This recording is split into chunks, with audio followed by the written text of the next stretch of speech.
So you've been doing your best in the simulated universe and now you want to know when is it gonna pay me back for all that suffering. Well, today I will show you guys what you can actually get out of the simulated universe and what you should save towards. So if we go into the Herta store, you can immediately see that there is not a lot of items to buy, but if you look further, you will notice, wait a minute, can I actually get 5-star Lightcones for free? And yes, you can. So I've noticed a lot of people actually buy the starrail pass. It seems to be pretty common because, you know, most people just want to summon, get their pity up. But in this case, I really recommend to save your Herta Bonds and buy all of these first and then the starrail pass. So how do you actually get the Herta Bond? As most of you already know, you get 2 of them every single time you complete a world for the first time. We have 6 worlds, so you can get a total of 12 bonds right there. So with those 12 bonds, you can already buy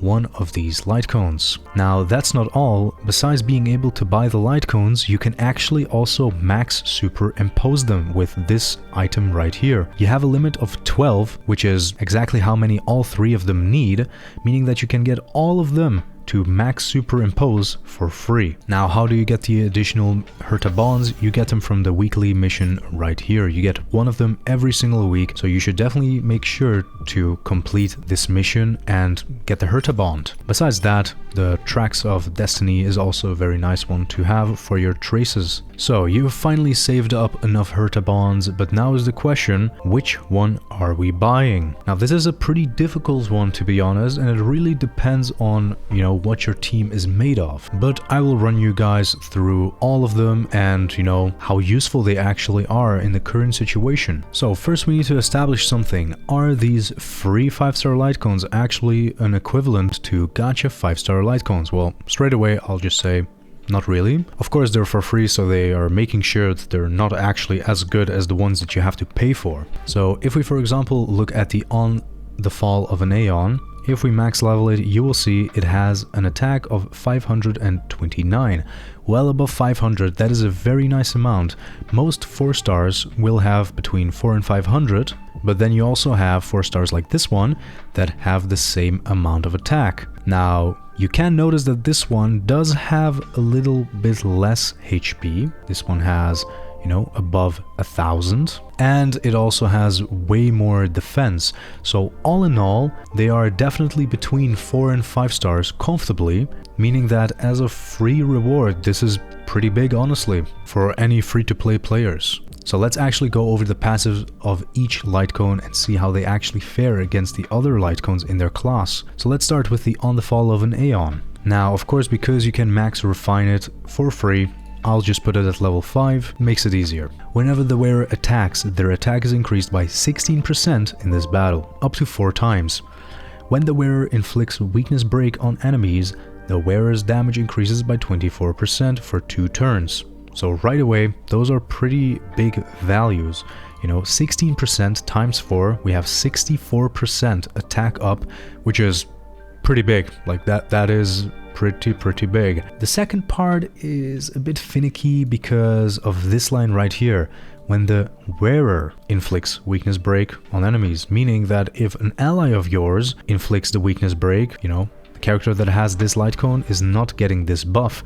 Now, this might be a bit difficult to pull off if you have multiple allies that can break the enemy, so that's definitely something that is not going to be very consistent. And of course, because the enemy needs to be broken, you also have to wait for this buff to get off, so you won't have this all the time for sure. Now, if you, for example, battle against a boss with, you know, mobs around that are weak to the element of the wearer, then this definitely has some really nice power, because you can just alternate between breaking the mobs, and once you get the buff, you can just go all out on the boss and just do big damage. Now, to just skim over the characters that can actually make use of the light cone, first we have Clara. Clara is actually a very good candidate for this light cone because her counter actually also counts as an attack, meaning that every single time she counters, she will get a stack. And you know, as most of us might know, she counters pretty often, meaning that she's not going to have any trouble getting the max stacks for this, making maximum use of this buff. Now the Trailblazer, they're actually a very good candidate, and you know, this Lightcone might actually be made for them, which you will also notice with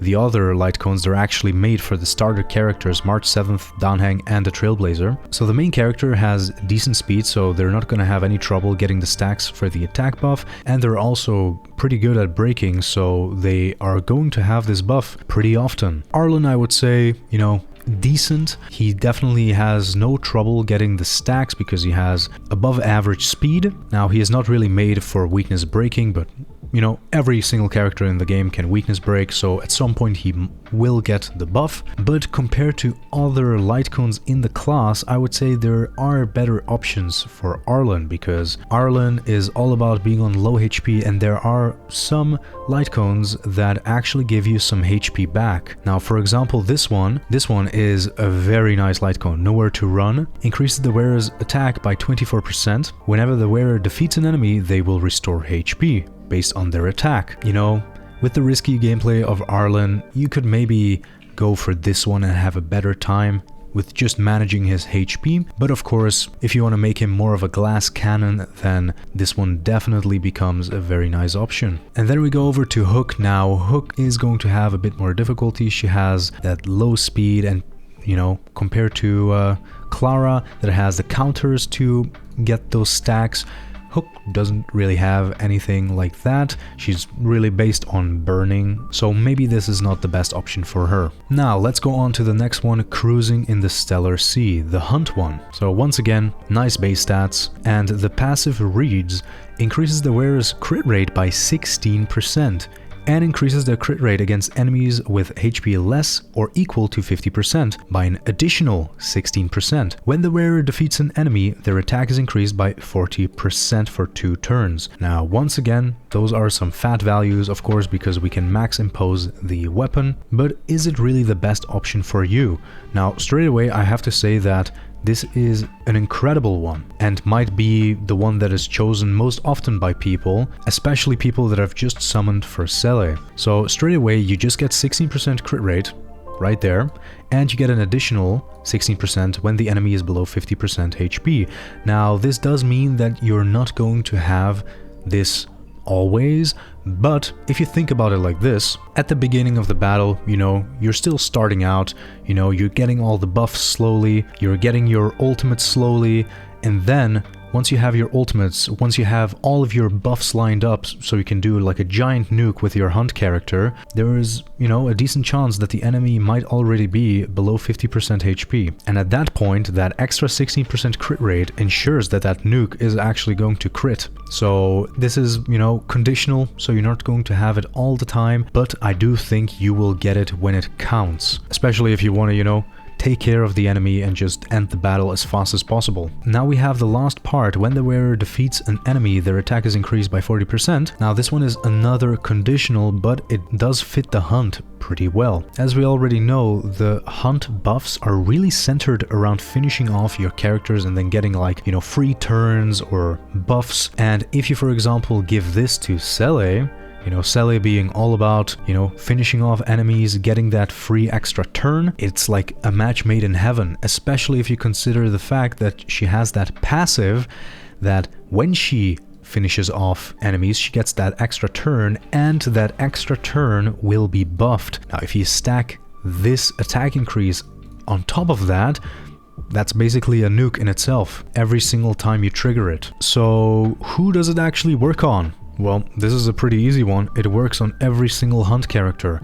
This will be a good choice for every single one of them. Now, compared to the other 5-star ones, I do have to say that, you know, it's not lacking, but it is behind them a little bit. So Sele's and Yangqin's Lightcones do come out on top, but of course, because they're limited, not everyone is going to have them. But there is one more Lightcone, and a 4-star Lightcone that actually does compete pretty well and actually beats out sometimes the Cruising in the Stellar Sea, which is going to be the swordplay one, which reads, for each time the wearer hits the same target, damage is increased by 8%, stacking up to 5 times. Now, of course, if you superimpose it, that's going to go up by a lot, but already at superimpose 1, this is, you know, this is a pretty good candidate for the cruising in the Stellar Sea. Now, you might not have this one, and of course, who knows if you're actually going to get it at some point. So once again, for, you know, free-to-play people, this is a very, very nice option and might actually be your first choice. Now, on to the last one, we have Texture of Memories. So once again, very nice base stats. We have, you know, decent HP, high defense. We'll definitely take that. And let's check out the passive. So, increases the wearer's effect resistance by 16%. If the wearer is attacked and has no shield, they gain a shield equal to 32% of their max HP for 2 turns. This effect can only be triggered once every 3 turns. If the wearer has a shield when attacked, the damage they receive is decreased by 24%. Now, that is quite a lot to take in, so let's just, you know, split it up into 3 parts. So first off, we have the increase in effect resistance. Now, this is not really like a big deal, but of course, as a tank, they will be attacked very often by the enemy, and it is nice being able to resist these debuffs. You know, we've met all of them, like all of those enemies that constantly put like defense down debuffs on you every single attack, or, you know, put damage over time effects on you. It is definitely nice to have some resistance against those, so that's, you know, a nice little freebie. But then we go over to the actual effect that we care about. If you don't have a shield, you gain a shield when you're attacked. Now, this is very nice for tanks because, of course, you know, we have a lot of tanks that do generate shields, but of course, you know, the shields aren't eternal. So, you know, if you run out of that shield, it is definitely very nice that you get that shield. Now, there is a slight problem here, and that is that the shield that you get is based on the HP of the tank. Now, tanks will have nice HP, that's not really a problem, but most of them do scale on defense. So if you, for example, look at Gepard, you know, Gepard's shield scales on defense. If we look at March's shield also is based on defense. And last but not least, we have the fire main character, which once again scales on defense, meaning that the shield that you are going to get is going to be nice, but it's more of like a placeholder. It's really like the way you have to think about this shield is, oh shit, the shield of my tank broke, you know, I'm about to be killed off, but no. You get that little shield, you get that extra survivability until you can generate your shield again and keep on going. Now, the last part is also a very interesting one and quite powerful. If you are shielded, the damage is going to be decreased by 24%. So as we saw before, all of our tanks do make shields, meaning that all of them can make use of this last part, but of course, some more than others. Now, there's also a little limitation when it comes to this part, and that is, it only applies to the wearer. You know, if the wearer has a shield when attacked, their damage is decreased. So, putting a shield on your teammate and them being attacked doesn't actually decrease the damage. Now, of course, your tanks are going to be attacked most often, most likely, because of course tanks do have a higher base hostility, so that damage reduction is definitely welcome to keep them, you know, on track and give them even more survivability. Now, who can actually make the most use out of this? Now, this is a bit finicky. So first we have Gepard. Gepard really doesn't have problems with, you know, keeping up his shield. He has a very strong shield, you know, all Gepard players know that, you know, zero brain, just turn off your thoughts and just put up that shield, you're probably not going to die. Meaning that Gepard is going to make use of this last part very often, that damage reduction. Now, of course, his shield isn't really invulnerable. At some point, his shield is going to break, and then you might have to wait a few turns until you can get his shield back. In that case, this shield that you get here comes very valuable. Now, onto the next one, we have Trailblazer. Now, this becomes a bit more difficult. The Trailblazer is a very good tank, like, you know, excellent character. You can see them in almost every single team, but if this Lightcone is a good, or, you know, one of the best ones for Trailblazer Fire, that is up to debate, because as we all know, the shield that Trailblazer Fire provides is not the best. It's pretty low.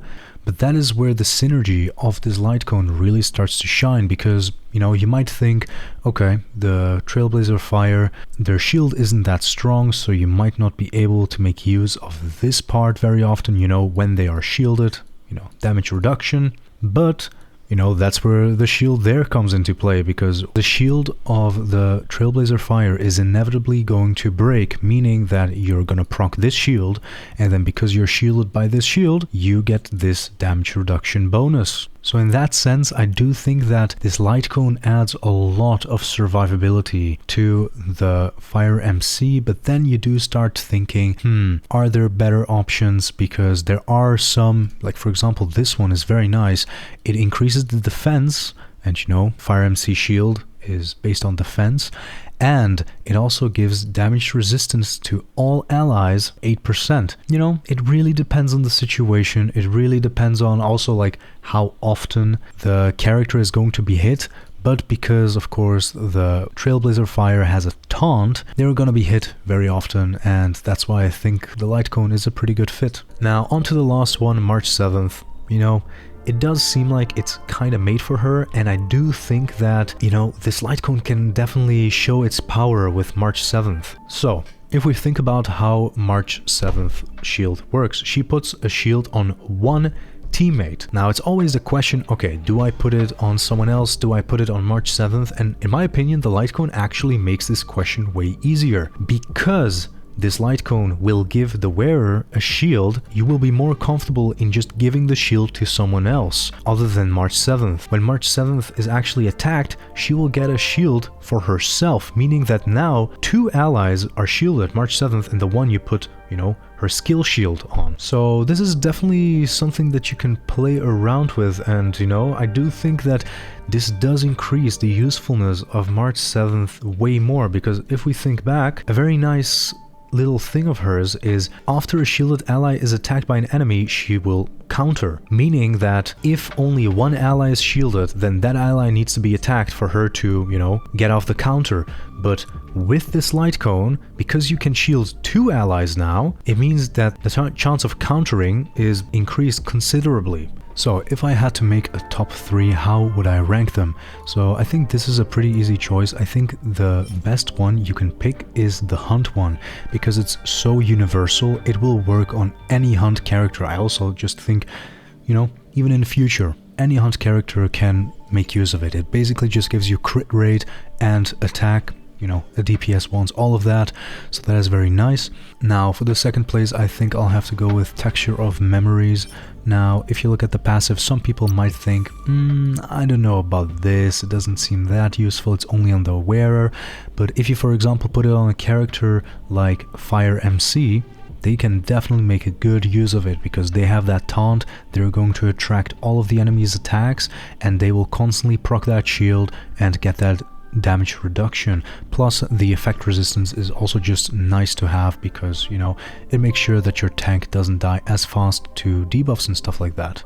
And then on the third place, I'll have to put Onfall of an Aeon, because like, it is powerful, don't misunderstand me, it is definitely powerful, it has a lot of buffs, but I just think that compared to the other ones, you know, you have Clara that can make use of it, the physical MC can make use of it, but everyone already is using the Fire MC, it's just like the better option. Arlen can make decent use of it, but there are also other good options, and then Hook might not be able to make optimal use of it, so you kind of just have Clara left. So like, if you love Clara, if you really want to just like buff her out of the wazoo, then yeah, you can definitely go for this.